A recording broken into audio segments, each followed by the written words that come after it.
നമസ്കാരം, എല്ലാവർക്കും സക്സസ് മന്ത്രയുടെ പുതിയ ഒരു വീഡിയോയിലേക്ക് സ്വാഗതം. ഇന്ന് UGC നെറ്റ് എന്താണ് എന്നുള്ള വീഡിയോയുടെ സെക്കൻഡ് പാർട്ടാണ് നമ്മളിവിടെ ഡിസ്കസ് ചെയ്യുന്നത്.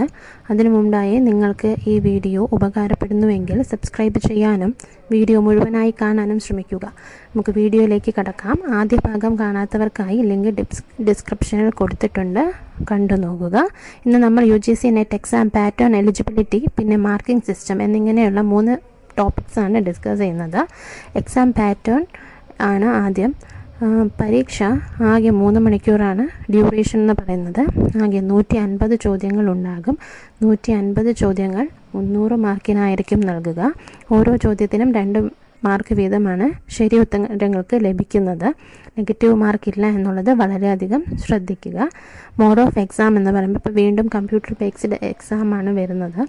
മുൻപ് ഇപ്പോൾ UGC ക്യാൻസൽ ചെയ്ത എക്സാം OMR ബേസ്ഡ് ആയിരുന്നു.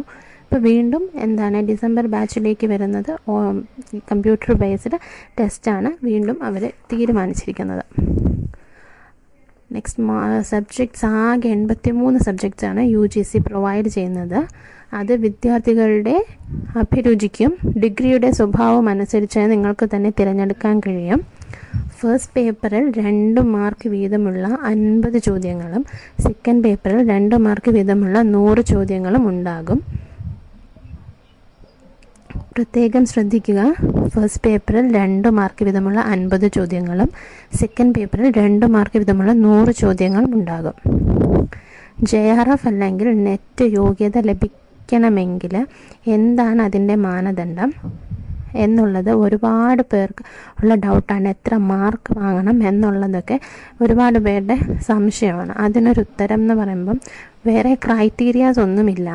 മറ്റ് കാൻഡിഡേറ്റ്സിൻ്റെ പെർഫോമൻസ് ബേസിലായിരിക്കും നിങ്ങൾക്ക് JRF അല്ലെങ്കിൽ നെറ്റ് യോഗ്യത കിട്ടുന്നത്.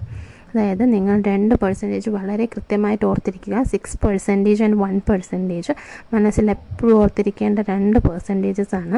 അതായത് ആകെ കാൻഡിഡേറ്റ്സ് എത്രയുണ്ടോ അവരുടെ ഹയസ്റ്റ് മാർക്കിലുള്ള 6% കാൻഡിഡേറ്റ്സിനാണ്, 6% കാൻഡിഡേറ്റ്സിനാണ് അസിസ്റ്റൻറ്റ് പ്രൊഫസർഷിപ്പ് അല്ലെങ്കിൽ നെറ്റ് യോഗ്യത UGC അംഗീകരിച്ച് നൽകുന്നത്.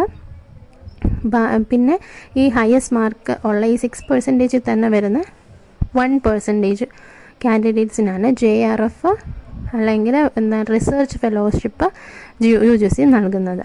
അപ്പോൾ ഇത്രയും ഭാഗം ക്ലിയർ ആയല്ലോ. 6%ഉം 1%ഉമാണ് വളരെ കൃത്യമായിട്ട് നമ്മൾ ഓർത്തിരിക്കേണ്ട 2%. അതിൻ്റെ ആയിരിക്കും. അല്ലാതെ പാസ് പെർസെൻറ്റേജ് അല്ലെങ്കിൽ പാസ് മാർക്ക് എന്ന് പറഞ്ഞൊരു സംഭവം UGC നെറ്റിലില്ല. ടോപ്പ് ഓഫ് ദ 6%, അത് ടോപ്പ് ഹയസ്റ്റ് മാർക്സിൽ 6% ആണ് നോക്കുന്നത്. പിന്നെ 1%. ഓക്കെ, അപ്പോൾ ഇത്രയേ ഉള്ളൂ.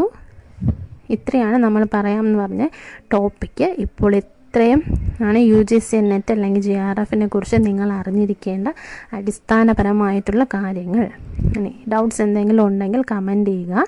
വീഡിയോ ഉപകാരപ്പെട്ടെങ്കിൽ സബ്സ്ക്രൈബ് ചെയ്യുന്നതിനോടൊപ്പം അടുത്തുള്ള ബെൽ ഐക്കൺ കൂടെ എനേബിൾ ആക്കുക. കൂടുതൽ വീഡിയോസ് കിട്ടും. Thank you.